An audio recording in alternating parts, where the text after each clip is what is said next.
제15장.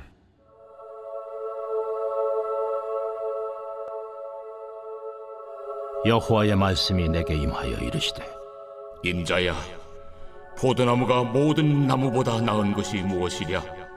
숲속의 여러 나무 가운데 있는 그 포도나무 가지가 나은 것이 무엇이랴? 그 나무를 가지고 무엇을 제조할 수 있겠느냐? 그것으로 무슨 그릇을 걸 못을 만들 수 있겠느냐? 불에 던질 땔감이 될 불이라. 불이 그 두 끝을 사르고 그 가운데도 태웠으면 제조에 무슨 소용이 있겠느냐? 그것이 온전할 때에도 아무 제조에 합당하지 아니하였거든 하물며 불에 살라지고 탄 후에 어찌 제조에 합당하겠느냐? 그러므로 주 여호와께서 이같이 말씀하셨느니라. 내가 숲을 가운데 있는 포도나무를 불에 던질 땔감이 되게 한 것 같이 내가 예루살렘 주민도 그같이 할지라. 내가 그들을 대적한즉 그들이 그 불에서 나와도 불이 그들을 사르리니 내가 그들을 대적할 때에 내가 여호와인 줄 너희가 알리라. 내가 그 땅을 황폐하게 하리니 이는 그들이 범법함이니라. 나 주 여호와의 말이니라 하시니라. 할렐루야. 에스겔서 15장 말씀을 중심으로 살아있다는 것은 이라는 제목으로 함께 말씀을 묵상해 보겠습니다. 바벨론 포로됐던 이스라엘 백성들, 유다 백성들에게 유일한 소망이 있었던 게 뭐냐면 예루살렘이 회복되고 유다가 강해져서 바벨론에 포로되어 있는 우리를 구하러 올 것이다. 그때까지 우리가 참고 기다리자.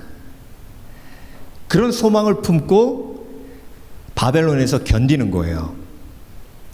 그런데 하나님께서는요, 계속해서 에스겔을 통해서 예루살렘에 가득 차 있는 우상을 보여주시면서 너희들의 소망이 예루살렘에 있지 아니하다는 거예요. 예루살렘은 이제 5년 있다가 바벨론의 3차 침공으로 인해서 완전히 다 멸망하고 불에 타고 없어질 거라는 겁니다. 그래서 이미 예루살렘에서 하나님의 구원의 역사가 일어나는 것이 아니라 너희가 있는 그곳에서 너희를 통해서 내가 이스라엘을 구원하고 회복할 것이라고 계속해서 말씀하고 계시는 겁니다. 그런데 여러분, 오늘 본문을 보면요, 예루살렘을 포도나무 가지에 비유하셨습니다. 그런데 제가 오늘 본문을 보면서 너무 어려웠던 이유 중에 하나가 뭐냐면, 포도나무 얘기를 하시면 항상 하나님이 열매 얘기를 하셨거든요. 열매 얘기가 일단 없고요. 그리고 포도나무 가지로 못 하나도 만들 수 없기 때문에 포도나무 가지를 다 태울 수밖에 없는 심판의 이유를 말씀하고 계십니다. 그래서 또 듣고 하면서 계속 기도하면서 하나님이 저에게 보여주셨던 건 뭐냐면, 에스겔서 15장의 포도나무 가지는 이미 죽은 가지라는 거예요. 이미 죽었기 때문에 그 포도나무 가지에 열매를 하나님이 기대하지 않으시는 겁니다. 그러니까 여러분, 오늘 본문의 메시지의 핵심이 뭐예요? 예루살렘은 이미 죽었다는 거예요. 죽을 것이다가 아니에요. 이미 죽었다는 거예요. 이미 죽은 예루살렘의 소망을 품지 말라는 거예요. 여러분, 죽은 것에는 소망이 없습니다. 아멘? 네. 그러니까 이미 죽은 것에는 소망이 없어요. 그런데 우리가 착각하고 있는 게 뭐냐면요, 성경은 이미 죽었다라고 얘기하시는데 저와 여러분은 죽어간다고 생각합니다. 이 개념의 차이예요. 저와 여러분은 예수님 믿기 전에 죽어가고 있습니까? 아니면 죽었습니까? 네. 성경은요, 예수 믿기 전에 우리가 죽어가고 있었다라고 말씀하지 않으세요. 이미 죄의 삭은 사망이고 이미 죽었다라고 말씀하십니다. 왜 이게 중요하냐면요, 한국에서 버스 타고 가다가 심장마비 때문에 쓰러진 사람이 있었는데요, 그 옆에 CPR 배운 사람이 있어서 응급처치해가지고 살아났어요. 자, 그 사람의 몸은 죽어가고 있었는데 죽어가고 있는 걸 CPR에서 살렸어요. 근데 여러분, 이 사람이 완전 죽었으면 그 사람이 살릴 수 있어요, 없어요? 없어요. 그러니까 죽어가고 있는 건 인간이 살릴 수 있어요. 근데 이미 죽은 건 인간이 살릴 수 없어요. 누구만 살릴 수 있어요? 하나님, 예수 그리스도. 그래서 여러분, 믿지 않는 사람들을 볼 때 죽어가는 영혼으로 바라보면 잘못 본 거예요. 믿지 않는 사람들을 죽어가는 영혼으로 보라고 하셨어요? 성경에서 아니에요. 죽은 영혼으로 보라고 하셨어요. 그렇기 때문에 이미 죽은 그 영혼을 내가 살릴 수 있어요, 없어요? 그러면 누가 살리실 수 있어요? 죽은 나사로를 누가 살리셨어요? 예수 그리스도. 그래서 나는 부활이요 생명이니 나를 말미암지 않고는, 나는 부활이요 생명이니 나를 믿는 자는 죽어도 살겠고 살아서 믿는 자는 영원히 죽지 아니하리라 하셨죠. 그러니까 예수님만이 죽은 것을 살리실 수 있어요. 그러니까 저와 여러분이 오늘 본문에 나와 있는 것처럼 죽은 포도나무 가지였어요. 근데 여러분, 죽은 포도나무 가지는요, 쓸모가 없어요. 그냥 땔감으로 쓸 수밖에 없습니다. 백향목은요, 잘라내면 죽잖아요. 그러면 큰 기둥으로 써요. 그런데 포도나무는요, 죽으면 못 하나도 만들 수 없어요. 오늘 본문에 나온 것처럼. 뭐라고만 쓸 수 있냐면 땔감으로밖에 못 써요. 근데 포도나무로 불 때잖아요. 그러면 금방 타고 없어져요. 오래 가지도 못해요. 그래서 죽은 포도나무 가지는 아무 쓸모가 없습니다. 하나님께서 예루살렘에 이미 죽었다고 선포하시는 거예요. 그 죽은 것에 소망을 두지 말라고 하십니다. 여러분, 세상은 이미 죽었어요. 나도 이미 죽었었고요.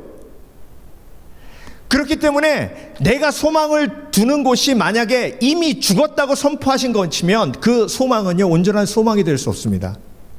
그래서 날마다 내가 실망하고 낙심하는 거예요. 여러분, 인간은요, 예수 그리스도의 은혜 없이는 죽은 몸이에요. 그래서 사람에게 소망을 두면 하나님이 안타까워하시는 겁니다. 죽은 사람이 만든 것이 역시 죽은 것이에요. 그래서 사람이 만든 것에 소망을 두는 우상숭배가 절망으로 가게 만드는 겁니다. 그래서 여러분, 오늘 본문은요, 저와 여러분에게 두 가지 질문을 던집니다. 첫 번째 질문은 죽은 것에 소망을 두고 있는가, 산 것에 소망을 두고 있는가? 두 번째, 너는 살았는가 죽었는가? 여러분, 성경에서 말씀하시는 죽음이 뭘까요? 죽음. 철학자 데카르트는 나는 생각한다, 고로 존재한다. 생각하기 때문에 나는 살아있고 존재한다라고 말했습니다. 그러면 AI 연구하는 과학자가 그렇게 얘기할 거예요. 요즘 AI, 로봇도 생각한다. 그런데 그 로봇이 존재한다고 말하진 않는다. 여러분, 움직이고 있기 때문에 살았다고 생각하십니까? 여러분이 지금 움직이고 말하고 보고 있기 때문에 살았다고 생각하세요? 닭을 목을 탁 치면요, 목이 잘렸는데도 돌아다닙니다. 어느 정도까지. 꼭 움직이는 것이 살아있는 건 아닙니다. 그래서 오늘 본문은요, 살아있다는 의미는 무엇인가? 예루살렘이 하나님이 죽었다라고 선포하신 그 의미는 무엇인가? 그러니까 여러분 오늘 본문 처음부터 끝까지 예루살렘이 죽었다고 선포하신 이유를 말씀하시고 저와 여러분에게는 살아있다는 것은 무엇인지를 가르쳐 주시며 살아있는 사람을 바라보고 죽어있는 사람을 바라보고 그걸 분별할 수 있어야 됩니다. 그래서 죽어있는 사람은 죽어있는 사람이에요. 그 사람을 소망의 도구로 삼으면 안 되죠. 존경의 도구로 삼으면 안 되죠. 복음을 전해야 할 도구로 예수 그리스도를 소개해야 할 대상으로 봐야 되죠. 내 사업이 지금 죽어 있습니까? 내 삶이, 내 가정이 지금 죽어 있습니까? 살아 있습니까? 이 기준이 뭐예요? 이 기준을 하나님께서 저와 여러분에게 가르쳐 주시는 겁니다. 그래서 여러분 오늘 말씀을 통해서 이 죽음과 생명을 분별하시는 지혜가 있으시길 주의 이름으로 축원합니다. 이 사람이 죽은 사람인가 살아있는 사람인가를 분별할 수 있는 지혜가 있으시길 주의 이름으로 축원합니다. 그래서 죽어있는 사람 부러워할 필요 없어요. 죽어있는 사람은요 긍휼히 여겨야 될 사람입니다. 그래서 죽음과 생명을 분별하기 위해서 하나님께서 오늘 본문을 통해서 저와 여러분에게 지혜를 주시는 겁니다. 자, 첫 번째로 살아있다는 것은 무엇인가? 살아있다는 것은 연결됐다는 뜻입니다. 죽었다는 건 뭐예요? 떨어졌다는 것을 의미합니다. 자, 보세요. 이 그림을 보세요. 이 나뭇가지죠. 이게 포도나무입니다. 자, 이 포도나무가 이게 뿌리하고 다 연결되어 있죠. 이 포도나무와 연결된 포도나무 가지는 살아 있습니다. 그런데 이 나뭇가지는 왜 죽었어요? 포도나무와 분리됐기 때문에 죽었죠. 예루살렘이 왜 이미 죽었습니까? 우상 숭배에 빠져서 하나님과의 관계가 단절되었기 때문에 죽은 거예요. 그러니까 이 하나님과의 관계가 회복되어야 사는 거예요. 그러니까 꼭 예루살렘 성전을 통해서 회복할 필요는 없는 거예요. 바벨론 포로된 이스라엘 백성들이 하나님과 연결되면 다시 사는 겁니다. 예. 그래서 성경에서 말씀하시는 죽음은 하나님과의 관계의 단절이에요. 여러분, 아담과 하와가 선악 갖다 먹고 에덴 동산에서 쫓겨났죠. 아담 한 사람으로 말미암아 사망이 우리 인간에게 들어왔다고 로마서에서 말씀하셨습니다. 그런데 여러분 신기한 게 있어요. 창세기에서 하나님이 아담과 하와가 에덴 동산에서 쫓겨나서 죽었다라고 말씀하지 않으셨습니다. 에덴 동산에서 쫓겨난 걸 뭐라고 표현하셨냐면 생명나무로 가는 길을 화영검 든 천사로 막으시고 지키셨다. 생명나무로 가는 길이 막히고 끊겨서 죽음이 온 겁니다. 창세기부터 하나님은 죽음을 단절로 표현하고 계십니다. 그 생명나무가 요한계시록으로 가면 누구예요? 예수 그리스도. 그래서 예수 그리스도가 십자가에 못 박혀 죽으심으로 성전의 휘장이 위에서부터 아래로 찢겼죠. 막혔던 것이 열렸습니다. 그래서 생명나무로 가는 길이, 예수 그리스도로 가는 길이 열렸습니다. 그래서 생명이 다시 우리 가운데 임하게 된 줄 믿습니다. 그래서 죽음은 하나님과의 단절, 생명은 하나님과의 연결. 그래서 여러분이 살아있는 이유가 오늘도 예배를 통해 하나님과 연결되어 있기 때문에 여러분은 살아있는 줄 믿습니다. 그래서 예배를 통해 하나님과 연결되어 있을 때에 생명의 능력이 내 삶을 통해 흘러나가는 겁니다. 공예배뿐만이 아니라 삶 속에서 여러분이 기도하는 것, 그것은 여러분이 살아있다는 것을 체험하는 겁니다. 기도하면서 하나님과 교제하며 연결되는 줄 믿습니다. 말씀을 보며 하나님과 연결되는 줄 믿습니다. 하나님과 연결되면 그때부터 연결하는 삶을 살게 됩니다. 연결하는 삶은 생명을 살립니다. 근데 악한 영이 역사할 때는 항상 관계를 부셔요, 깨요, 벽을 만들어요. 전쟁이 왜 일어납니까? 관계가 무너졌기 때문에 전쟁이 일어나요. 전쟁이 일어나 죽고 죽입니다. 비극적인 일들이 일어나요. 예수 그리스도의 복음을 통해 화해하는 일이 벌어지고 연결되는 일이 벌어집니다. 그래서 평화의 도구는 연결하는 하나님의 자녀의 역사가 일어나는 복된 삶인 줄 믿습니다. 그래서 여러분, 탕자의 비유를 보면요, 아버지가 뭐라 그랬는지 여러분, 함께 볼까요? 누가복음 15장 24절 보겠습니다. 내 아들을 죽었다가 다시 살아났으며 내가 잃었다가 다시 얻었노라 하니 저희가 즐거워하더라. 자,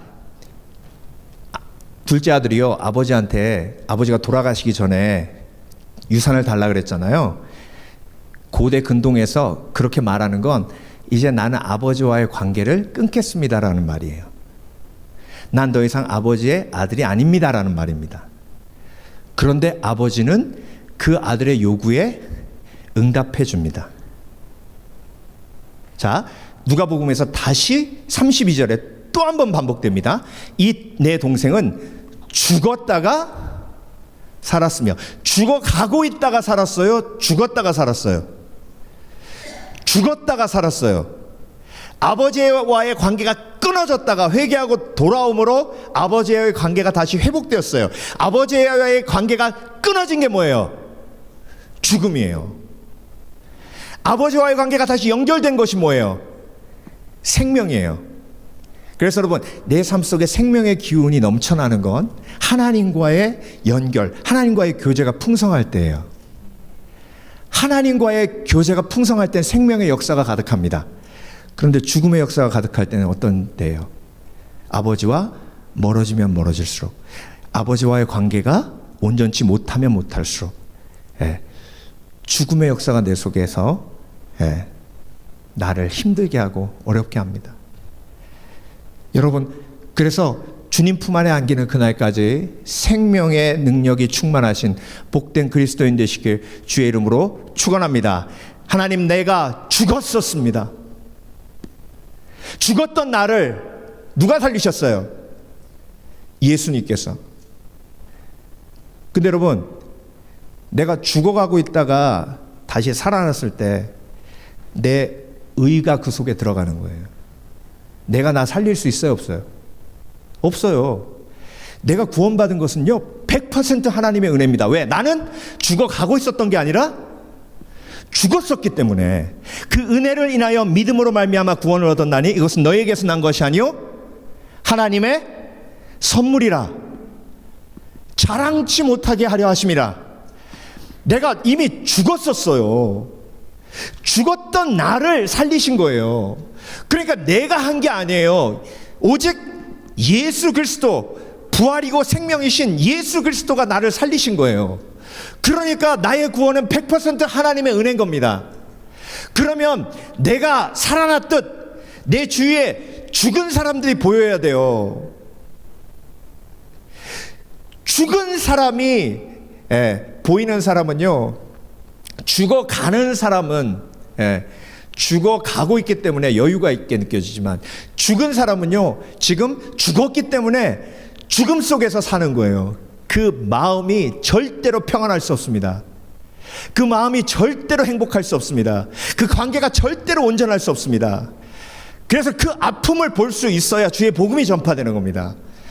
그래서 여러분, 죽음과 생명을 분별하실 수 있는 지혜가 있으시길 주의 이름으로 축원합니다. 축원합니다. 두 번째, 살아있다는 것은 열매 맺음입니다. 열매 맺음. 오늘 본문에는 열매라는 단어가 한마디도 안 나옵니다. 그런데 요한복음 15장에는 나는 포도나무요 너희는 가지니 너희가 내 안에 내가 내 안에 있으면 과실을 많이 맺나니 너희가 나를 떠나서는 아무것도 할 수 없느니라 하셨죠.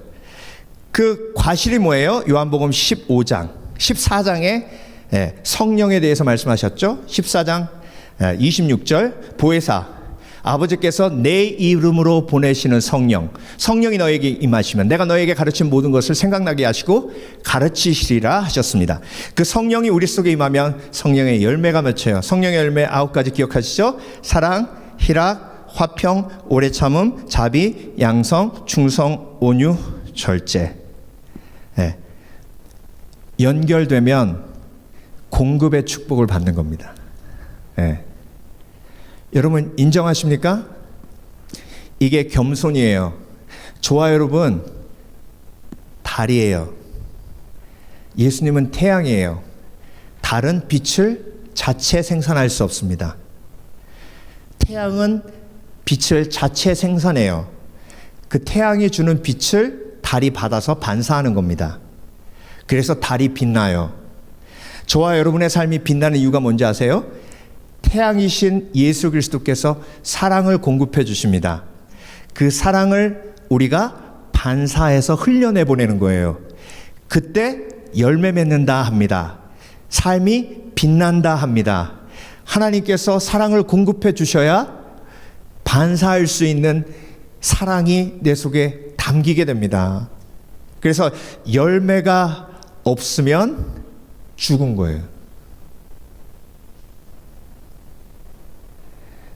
내 삶 속에 믿음의 열매가 없다면 하나님 앞에 여쭤봐야 합니다. 하나님, 제가 예수 믿고 하나님과 연결되었는데 내 삶 속에 왜 믿음의 열매가 없습니까? 하나님이 탄식한 교회가 있어요. 사대교회. 계시록 3장 1절. 내가 살았다 하는 이름은 가졌으나 죽은 자로다. 왜? 행함 있는 믿음이 없는 교회. 불에 던질 화목이 될 뿐이라 열매가 없기 때문에, 열매가 없는 가지는 죽은 가지이기 때문에 그 포도나무 가지는 이미 죽었기에 불에 던질 화목이 될 뿐이라. 불이 그 두 끝을 사르고 그 가운데도 태웠으면 제조에 무슨 소용이 있겠느냐. 야고보서 2장 26절. 영혼 없는 몸이 죽은 것 같이 행함이 없는 믿음은 죽은 것이라. 여러분께 여쭤봅니다. 여러분 행함 있는 믿음이 있으십니까?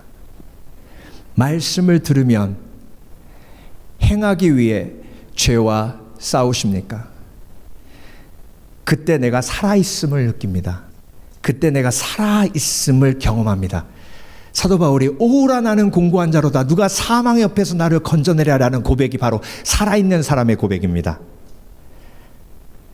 죄와의 싸움이 계속될 때 그 죄와의 싸움을 통해서 하나님이 내 속에 아름다운 믿음의 열매를 맺어가시는 겁니다.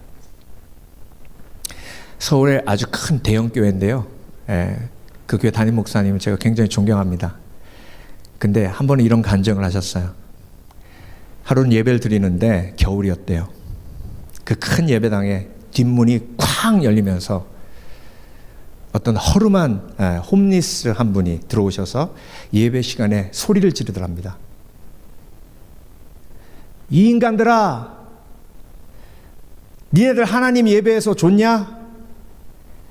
어제 이 교회 옆에 공원에서 내 친구 한 명이 밤에 자다가 얼어 죽었다.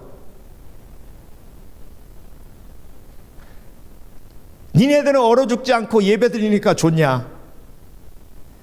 나는 내 친구가 죽어서 슬프다. 고래고래 고함을 지더래요. 그래서 그 목사님이, 형제님, 뭐라고요?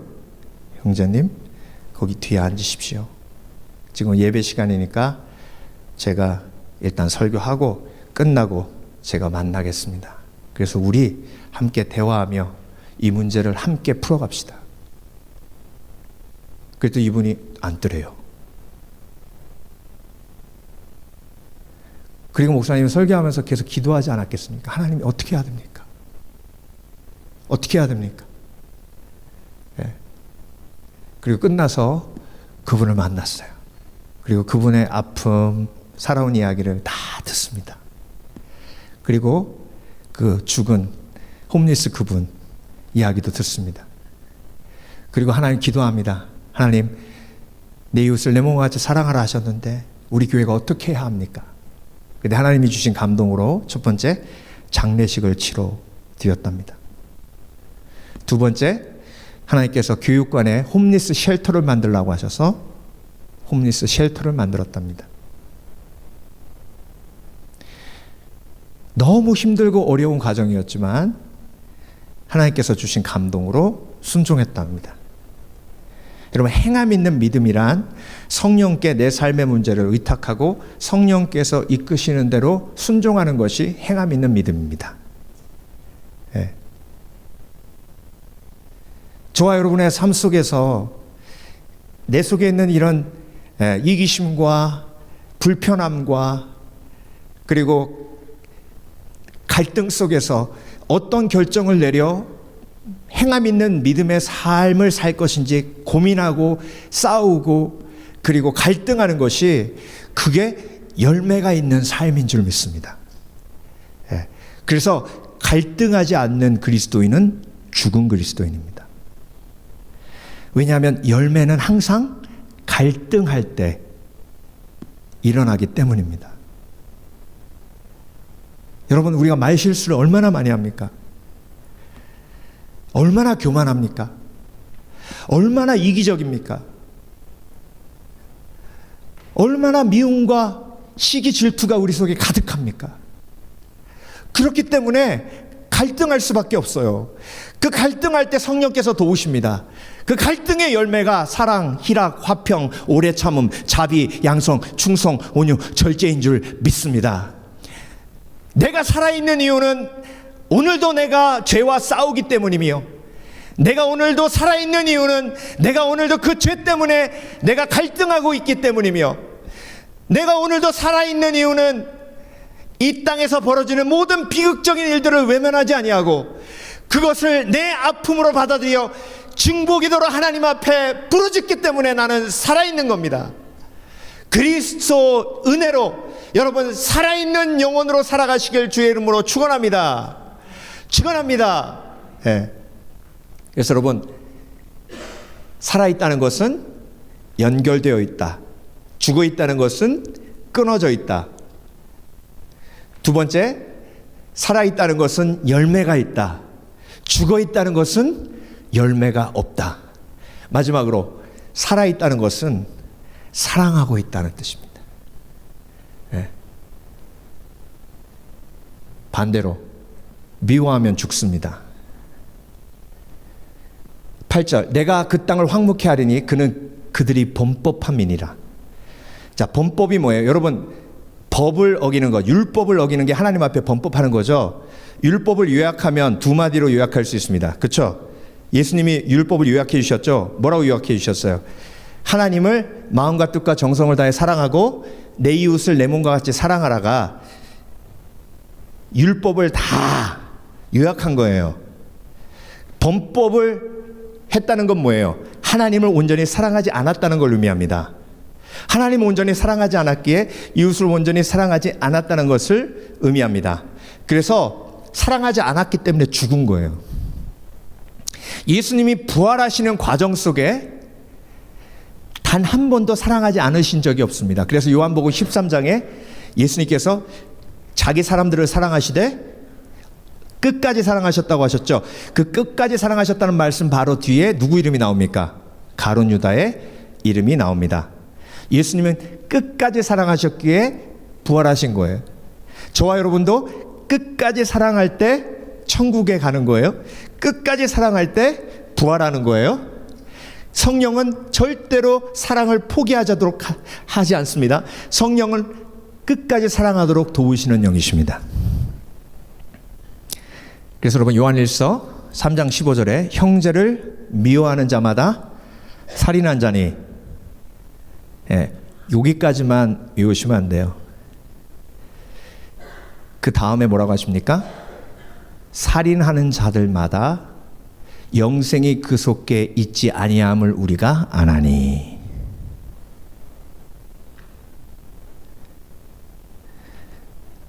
영생이 그 속에 있지 않은 죽은 사람의 특징이 뭐예요? 미워하는데 전혀 죄책감이 없는 사람이에요. 미움과 싸우지 않는 사람이에요. 미움을 너무 자연스럽게 삶 속에서 표출하는 사람입니다. 그 사람은 이미 죽은 거예요. 살려면 어떻게 해야 됩니까? 성령께 그 미움을 올려드리고 미움과 싸워야 합니다. 자백하면 저는 미쁘시고 의로우사 우리를 모든 불의에서 깨끗게 하세요. 내 속에 있는 미움을 하나님 앞에 자백하고 꺼내어 놓으면 하나님께서 은혜를 베푸셔서 그 미움이 긍휼로 바뀌게 될 줄 믿습니다. 내 영혼을 살리는 건 내가 할 수 없는 거예요. 누가 하셔야 돼요? 예수님이 하셔야 돼요. 예. 김기성 목사님의 책을 읽다가 한 예화가 너무 제 마음에 울렸어요. 빵집 얘기인데요. 요즘 서울에 프랜차이즈 빵집이 많이 생겼잖아요. 그래서 로컬 빵집들이 다 거의 문을 닫았답니다. 그런데 한 빵집이 크지도 않은데 인테리어도 촌스러운데 3대째 계속 사람들이 줄 서서 가는 빵집이 있대요. 그래서 기자가 찾아간 거예요. 이 프랜차이즈 빵집 때문에 빵집들이 다 문 닫고 죽어가는 이 상황 속에서 생존의 비결, 어떻게 살아남았는가 인터뷰에서 사람들에게 알려주고 싶습니다. 그랬더니 그 빵집 대표가 손자예요. 할아버지가 그 빵집을 처음 시작한 겁니다. 다른 비결은 없고요. 제가 할아버지한테 배운 게 한 가지 있습니다. 제가 할아버지한테 빵 굽는 일을 배우고 있을 때 한 가지 질문이 있었습니다. 할아버지가 손이 정말 많이 가는 빵을 매일 3개밖에 못 만드는데도 그렇게 몇 시간 동안 빵을 만드셨습니다. 그래서 제가 경제적이지 않다고 할아버지한테 따졌어요. 할아버지, 아니 그 시간에 다른 빵 만들면 막 50개, 100개도 만들 수 있는데 그 손이 많이 가는 빵 몇 시간 동안 3개 만드는데 그걸 왜 그렇게 하고 계십니까? 저같이 젊은이들이 이렇게 경제적으로 운영을 해야 빵집이 잘 되는 거 아닙니까, 할아버지? 그랬더니 할아버지가 그러더래요. 그렇게 말씀하시더래요. 손자야, 이 빵만 드시는 우리 손님이 있는데 정말 오랫동안 우리 빵집을 사랑해 주셨다. 이 빵을 만들지 않으면 다른 빵집이 없기 때문에 그분은 빵을 못 먹게 돼. 그렇게 오랫동안 변함없이 사랑해 주셨는데 배신하면 안 되잖아. 끝까지 사랑해야지. 그때 깨달았다는 거예요. 아, 손님을 끝까지 사랑하는 빵집은 망하지 않는다. 예.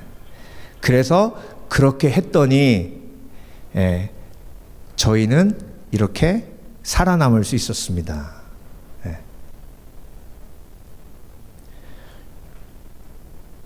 여러분, 이게 예수님의 가르침 아닙니까? 예. 데카르트는 난 생각한다 고로 존재한다 그랬잖아요. 예수님은 나는 사랑한다 고로 존재한다 그렇게 말씀하시요. 저와 여러분도 뭐 나는 크리스찬이다, 나는 살아있다. 왜냐하면 나는 오늘도 사랑하고 있기 때문이다. 예. 여러분, 그래서 사랑하지 못하는 사람은 죽은 사람이에요. 죽은 사람은 누구만 살릴 수 있어요? 예수님만 살릴 수 있어요. 그래서 내가 아무리 잔소리한다고 그 사람 변하지 않습니다. 예. 뭘 가르친다고 변하지 않아요. 내가 예수 그리스도의 복음을 들은 것처럼 그 사람도 예수 그리스도의 복음을 들어야 살아나요. 예. 그래서 마른 뼈가 살아나는 비유가 어디에 있어요? 에스겔서에 있죠. 마른 뼈 죽은 거예요. 이미 죽은 거예요. 예루살렘도 이미 죽은 포도나무 가지처럼 말라 비틀어 죽었어요. 인간의 힘으로 살릴 수 없습니다. 오직 하나님의 은혜로 하나님의 능력으로만 살릴 수 있어요. 그걸 볼 수 있어야 합니다. 그래야 죽은 영혼을 살리는 부르짖음이 내 영혼 속에 살아나는 겁니다. 내 이름으로 일컫는 백성이 스스로 겸비하여 그 죄악에서 떠나 내 얼굴을 구하여 기도하면 내가 하늘에서 듣고 그 죄악을 사하며 이 땅을 고치리라. 이 땅을 고치리라. 그래서 여러분, 죽음이 무엇인지 생명이 무엇인지 오늘 말씀을 통해 깨달았기에 여러분, 우리의 눈빛이 죽은 영혼을 바라보는 하나님의 긍휼의 눈빛으로 거듭나야 될 줄 믿습니다. 오늘도 그런 하나님의 생명의 역사를 통해 하나님 앞에 영광 돌리시는 복된 그리스도인 되시길 주의 이름으로 축원합니다. 마지막으로 요한복음 17장 3절 말씀을 선포합니다. 영생은 곧 유일하신 참 하나님과 그의 보내신 자 예수 그리스도를 아는 것이니라. 아는 게 뭐예요? 사랑하는 겁니다. 요한일서 5장 12절 아들이 있는 자에게는 생명이 있고 하나님의 아들이 없는 자에게는 생명이 없느니라. 생명이 없느니라. 생명이 없느니라. 아들이 있는 자에게는 생명이 있느니라. 생명이 있느니라. 기도하겠습니다.